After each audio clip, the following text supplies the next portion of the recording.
Sonography. दोस्तों आपने sonography तो अक्सर कराई होगी और कराने जा रहे होंगे, तो कुछ ऐसी बातें हैं दोस्तों जो कि आपको पता होना ज़रूरी है, जिससे आप अपने कुछ पैसे बचा सकते हैं। समझ जाएंगे कि सोनोग्राफी वाले आपको किस तरह से लूट लेते हैं, किस तरह से आपको बेवकूफ़ बनाते हैं।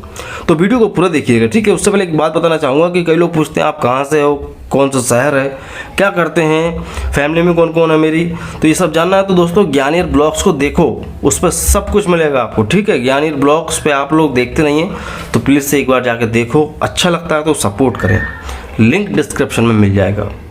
तो बेसिकली यहाँ पे हम बात करें अगर सोनोग्राफी, तो सोनोग्राफी बहुत कॉमन है। किसी को हाथ पैर दर्द हो जाए, किसी को ट्यूमर हो जाए, सिस्ट हो जाए, या प्रेगनेंसी में सोनोग्राफी लिखता ही है डॉक्टर। और यहाँ पे अगर बात की जाए सोनोग्राफी वाले सेंटर की, तो देखो आजकल बहुत ज़्यादा बेरोजगारी है, तो हर कोई व्यक्ति धंधे में आना चाहता है, सोचते हैं कि हम भी कमाएंगे पैसे। तो देखो डिप्लोमा डिग्री ये सब होना ज़रूरी है। कोई भी व्यक्ति जो सोनोग्राफी कर रहा है तो उसके पास डिप्लोमा डिग्री तो होती नहीं है, तो वो कहीं ना कहीं से कुछ भी छोटी मोटी डिग्री कर लेते हैं। या डॉक्टर है खुद भी MBBS डॉक्टर, वो भी अपना सोनोग्राफी सेंटर खोल के बैठ जाता है। मैंने विदिशा में देखा है, विदिशा जो भोपाल के पास है, मैंने देखा है कि जो पूरा एक हॉस्पिटल है जहाँ पे गायनेकोलॉजिस्ट हैं जो कि मरीज को देख रहे हैं, लेकिन उन्होंने बगल में कमरा बना रखा है, वो खुद ही सोनोग्राफी कर देते हैं। मतलब सोचो आप, जिस चीज़ की आपने पढ़ाई नहीं की उसको आप कर रहे हो सिर्फ पैसे कमाने के लिए। तो एक चीज़ ये पे ये ध्यान देना है कि जो भी सोनोग्राफी कर रहा है जो व्यक्ति है, उसको रेडियोलॉजी में डिप्लोमा होना बहुत ज़रूरी है, या अल्ट्रासोनोग्राफी में भी डिप्लोमा होता है, वो ज़रूरी है, ठीक है ना। अल्ट्रासोनोलॉजिस्ट बोल सकते हैं उसे आप, वो होना ज़रूरी है। तो बहुत सारी डिग्री हैं, जैसे कि डिप्लोमा हो, MD हो, या DNV हो in radiology, DNV in radiology, MD in radiology, या जो है दोस्तों डिप्लोमा इन रेडियोलॉजी। इन लोगों से आप सोनोग्राफी कराओगे, आपका पैसा भी सही लेंगे, आपका रिपोर्ट भी अच्छा मिलेगा। आजकल यही हो रहा है कि हर जगह पर सोनोग्राफी सेंटर खुल चुके हैं। उन्हें पता है कि हर बीमारी में डॉक्टर जो है जांच कराता ही है।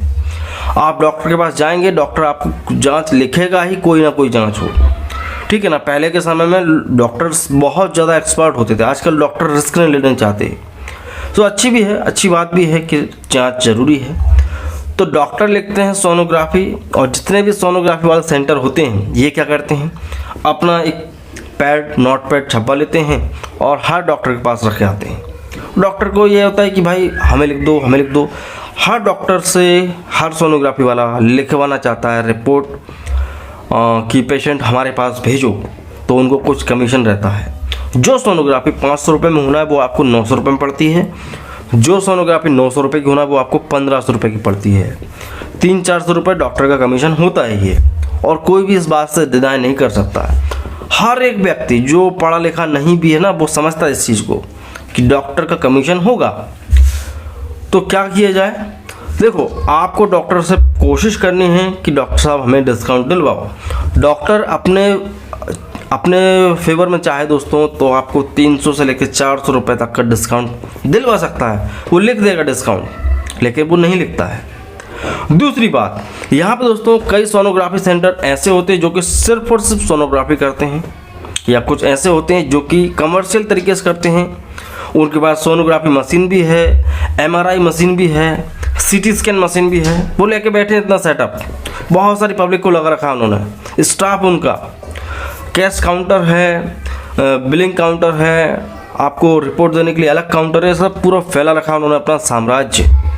अब उनके पास भाई देखो कस्टमर तो आना ज़रूरी है, कस्टमर आएगा डॉक्टर के थ्रू, डॉक्टर भेजेगा आपको उनके पास। तो सोचेंगे आप क्या इतनी भीड़ पड़ रही, तो हो सकता है बेस्ट हो, तो आप चले जाते हैं।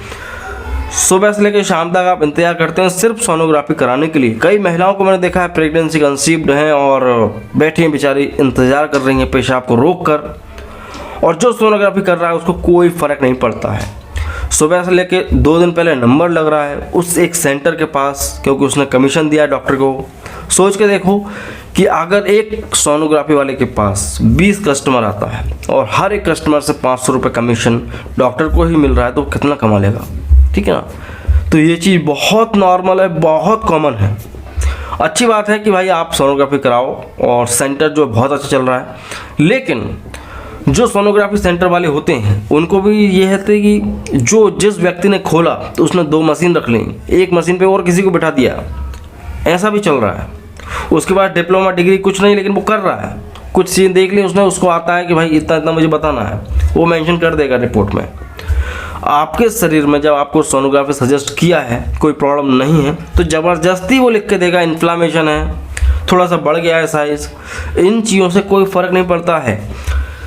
प्रेगनेंसी की सोनोग्राफी में, अल्ट्रासाउंड रिपोर्ट में आपको लिवर शो करने की क्या ज़रूरत है, आपको जो है यूट्रस की बातें बताने की ज़रूरत क्या है, आपको स्टमक क्यों बता रहे हो आप, किडनी क्यों बता रहे हो आप, ये सब बकवास चीज़ें होती हैं। जो सोनोग्राफी वाला होता है ना, उसको सब चीज़ पता होती है। जो रेडियोलॉजी में एक्चुअली पढ़ाई करके आया होता है उसको सब पता होता है कि क्या बताना क्या नहीं बताना। जिसको पता नहीं चलता ना, ये फालतू बातें लिख के देता है। और स्कैम कहाँ होता है, आपकी रिपोर्ट में जब कुछ नहीं मिलेगा तो वो चाहे तो क्लियर कर सकता है कि no all are normal, all organs are normal लिख सकता है, वहीं केस ख़त्म हो जाना चाहिए। लेकिन अब वो क्या करेगा, एडवाइस टू अदर इन्वेस्टिगेशन, मतलब कि उसने अपने सोनोग्राफी रिपोर्ट में लिख दिया है कि भाई और भी जांचें कराने की ज़रूरत है।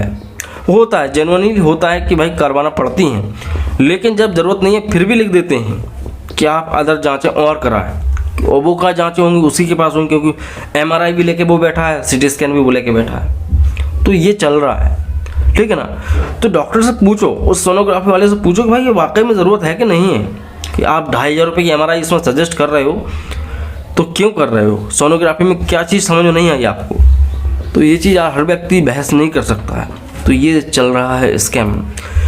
60% से ज़्यादा सोनोग्राफी वाले सेंटर यही कर रहे हैं कि जब उनको कुछ समझ में नहीं आता तो advice to other investigation, advice to further test ऐसा लिख देते हैं। जब उनको कुछ पता नहीं चल रहा तो और जांचें कराओ, वो जांचें भी उनके पास होंगी। तो ये एक बहुत बड़ा एक जाल है जिसमें पेशेंट फंस जाता है और सुबह से लेकर शाम तक वहीं बैठा रहता है और डॉक्टर का वेट करते हैं, डॉक्टर चला ना जाए। हमको MRI दिखाना है, CT स्कैन दिखाना है, डॉक्टर को फ़ोन लगा रहा है, डॉक्टर अपना काम में लगा है। पेशेंट जो होता है वो सोचता है कि भाई मुझे आज के आज जांच मिल जाए, क्योंकि तकलीफ़ उसी को होती है, और वो सोचता है कि आज मैं तुरंत जाकर डॉक्टर साहब को दिखा दूँ, और डॉक्टर साहब को कोई फ़र्क नहीं पड़ता है, डॉक्टर साहब कल देख लेंगे। उनको पता है कि कितना भीड़ होती है, डॉक्टर को हर एक चीज़ पता होती है कितना ज़्यादा भीड़ है सोनोग्राफी सेंटर पे। रिपोर्ट आज नहीं मिली तो कल देख लूँगा, डॉक्टर इसको बहुत हल्के में लेता है और पेशेंट परेशान होता है। तो इसका सॉल्यूशन ये है दोस्तों, आपको डॉक्टर से पूछना है आपने जो सोनोग्राफी सेंटर मुझे सजेस्ट किया है क्या वो वाकई में अच्छा है, महंगा तो नहीं है, महंगा है तो मुझे डिस्काउंट दिलवाइए आप, मेरे पास इतनी बस की नहीं है। इतना तो आप कह ही सकते हैं। अब डॉक्टर की अपनी इंसानियत है, वो क्या करता है। तो ये एक बहुत बड़ा स्कैम है दोस्तों, जिसमें बहुत सारे लोग फंसते हैं और इवन एक ट्रेंड बना रखा है प्रेगनेंसी में दोस्तों। हालांकि मैं इसमें पूरी तरीके से वो नहीं कहूँगा कि ना हो, सोनोग्राफी हर 3 महीने में, 3 महीने में अगर पूरी प्रेगनेंसी के दौरान 3 सोनोग्राफी डॉक्टर करा लेते हैं, कई तो 4 करा लेते हैं, डिलीवरी के 2 दिन पहले तक कराते हैं। मतलब कि बिना सोनोग्राफी के डॉक्टर हाथ नहीं लगाता मरीज को, और सोनोग्राफी कराने के चक्कर में पैसे लगते हैं आदमी के, और सोनोग्राफी ज़्यादा कराने से बच्चे के ऊपर प्रभाव भी पड़ता है, ये डॉक्टर आपको नहीं बताएगा। हाँ, जहाँ ज़रूरत है, जहाँ कॉम्प्लिकेशन है, केस बिगड़ा हुआ है, वहाँ चल सकता है, लेकिन आप हर व्यक्ति को हर 3 महीने में डिफ़ॉल्ट सेट कर रखा है कि आपको सोनोग्राफी करानी है, चाहे वो कुछ निकले चाहे ना निकले। और यही डॉक्टर एंड टाइम पे आके दोस्तों हाथ खड़े कर लेते हैं, हमें क्या मतलब, हम नहीं जानते आपको। जब केस बिगड़ते हैं ना, यही डॉक्टर हाथ खड़े करते हैं। और मैंने पर्सनली ये महसूस किया है, कई बार देखा है लोगों के साथ, डॉक्टर ने जो बोला वो दवाई खिला रहा है, जैसी सोनोग्राफी 4D 3D जो भी वटेवर, लेकिन डॉक्टर जब मौका आता है तो मिलता नहीं है, फ़ोन नहीं उठाता। तो ऐसे होते हैं बहुत से डॉक्टर। मैं सभी डॉक्टर्स का नहीं बोलूँगा, लेकिन कह सकते हैं कि सभी डॉक्टर्स करते हैं। 10% हैं जो 10% जो सही काम कर रहे हैं, जो खुद से ही चाहते हैं कि पेशेंट का भला हो। कहते हैं कि आपके पास पुरानी दवाइयाँ हो तो उनसे भी काम चल जाएगा, ऐसे तक डॉक्टर देखे हैं। जब आयरन रखा है घर पर तो क्यों लिखना बार बार। सो खैर, ये एक अल्ट्रासाउंड का बहुत बड़ा स्कैम चल रहा है दोस्तों, और इससे आपको बच के रहना चाहिए। थोड़ा सा आपके अंदर अवेयरनेस होना चाहिए। अगर आप बेवकूफ़ बन रहे हैं ना, तो आपको पता रहे कि आप बेवकूफ़ बन गए हैं, तो कम अफसोस होता है।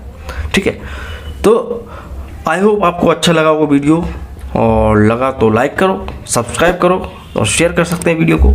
तो मिलते हैं आपसे अगले वीडियो में दोस्तों। जय हिंद, वंदे मातरम।